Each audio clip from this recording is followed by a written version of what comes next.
Hello guys! So sa video na ito, gagawa po ako ng unan para sa sofa. Una, paplantsahin muna natin yung tela. Hindi kailangang perfect. Hanggang sa tumuwid lang ng konti. Tapos tutupiin natin. Ganyan. Dapat right side facing each other. Tapos ipapatong natin yung punda natin. Yan yung basihan natin kung gaano kalaki ang gagawin. Tapos lagyan lang siya ng 1/2 inch allowance sa sides. Tapos yung kabila, hindi na kailangan lagyan ng allowance kasi yun yung tinupian.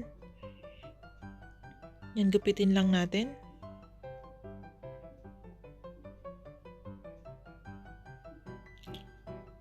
Bigyan ng allowance or space dyan kasi dyan natin ilalagay yung cotton, yung filling sa loob.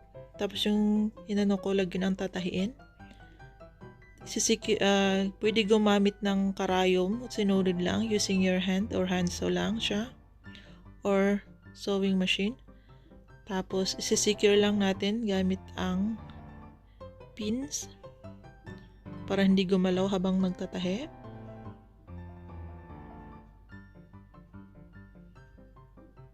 Ganyan.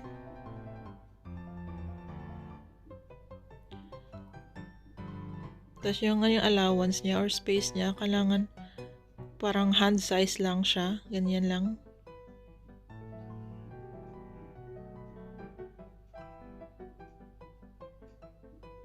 Tapos na tahiin na natin. Don't forget to back and forth na pagtatahi. So, to secure. Yung sides hindi kailangan perfect. Gawa ng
sewing machine sa pagtahi or gagamit ng sinulid at karayom. So ako gagamit ako ng sinulid at karayom using the invisible stitch.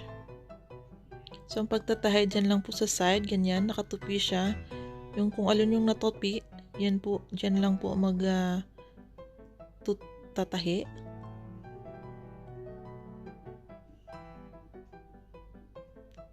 Yung sides niyan, ganyan. Sorry masyadong or hindi masyadong kita or malabo ang camera. Hindi siya masyadong nakafocus.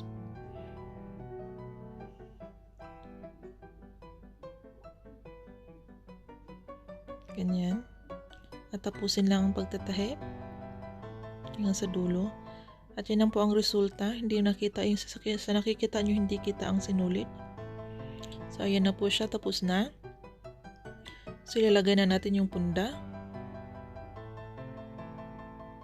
Ganyan. So, ito soft siya. Ganyan. So, ganun lang po kadali. So, ayan na siya. Comfortable. So, ayan po. So, maraming salamat po sa panonood. Don't forget to subscribe. Bye!